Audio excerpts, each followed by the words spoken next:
వైపున మనమేమో మనకు ఓటు వేయకపోయినా కానీ ఏ రోజు కూడా డిస్క్రిమినేషన్ చూడలేదు. అటువంటి వాళ్లకు కూడా మనం డోర్ డెలివరీ చేసిన ప్రభుత్వం పాలన మందైతే ఈరోజు కేవలం ఓటు వేయలేదన్న ఒకే ఒక కారణంతో ఏకంగా కొడతా ఉన్న పాలన వీళ్ళది. ఈ పాపం ఊరికే పోదు. రెండవ పాపం చంద్రబాబుది కూడా అప్పుడే పండింది. బహుశా కేంద్రం ఈ రకమైన కేంద్రంలో ఈ రకమైన పరిస్థితులు బహుశా ఎప్పుడు ఉండిండవేమో. ఈ రకంగా కేంద్రంలో 240 ఎంపీలు మాత్రమే వచ్చిన పరిస్థితులు, రాష్ట్రంలో ఏకంగా వీళ్ళకు కూడా ఈ మాదిరిగా మంచి నెంబర్లు వచ్చిన పరిస్థితులు, ఎన్డీఏలో మళ్ళీ చక్రం తిప్పుతా ఉన్న పరిస్థితులు. ఇలాంటి పరిస్థితుల్లో కూడా ప్రత్యేక హోదాను అడక్కపోవడం చంద్రబాబు చేసిన మరో పాపానికి కూడా మరో నాంది. ఇలాంటి పరిస్థితుల్లో కూడా ప్రత్యేక హోదా మనం అడిగి తెచ్చుకోలేకపోతే రాష్ట్రంలో ఏ ఒక్క యువకుడు కూడా క్షమించడు చంద్రబాబు నాయుడు.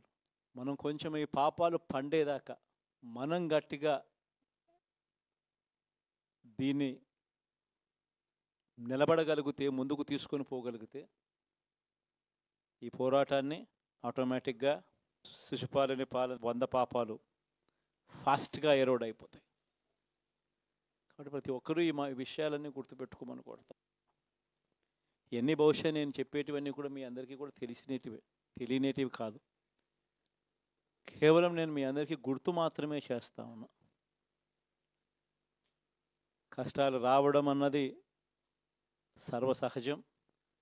కష్టాలు ఇలా మనం ఎదుర్కొని నిలబడడం అన్నది మన చేతుల్లో ఉన్న అంశం అన్నది మాత్రం ఖచ్చితంగా ప్రతి ఒక్కరూ గుర్తుపెట్టుకోమని మీ అందరితో కూడా కోరుతా ఉన్నాను. శాసనసభలో, చట్టసభలో మీ సభే అన్నిటికన్నా ముఖ్యమైన సభ అవుతుంది. ఓటు వేయలేదు అన్న ఒకే ఒక కారణంతో మనుషుల్ని కొడతా ఉన్న పరిస్థితుల్లో, మనుషుల్ని అవమానిస్తూ ఉన్న పరిస్థితుల్లో,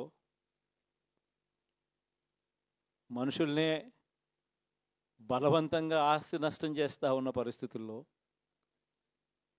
ఇక ప్రతిపక్షం ఉన్నది ఒకటే ఒక పార్టీ, ఆ పార్టీకి అవకాశం ఇవ్వాలా అన్న కనీస నైతిక విలువలు వాళ్ళు పాటిస్తారన్న నమ్మకం నాకైతే లేదు.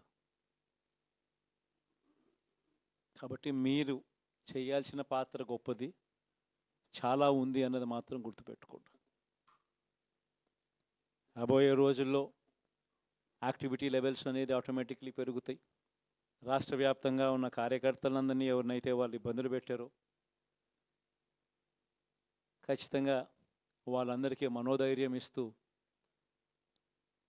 వాళ్ళ గ్రామాలకు వెళ్ళి వాళ్ళకు తోడుగా ఉండే కార్యక్రమాలు చేసే కార్యక్రమాలు జరుగుతాయి.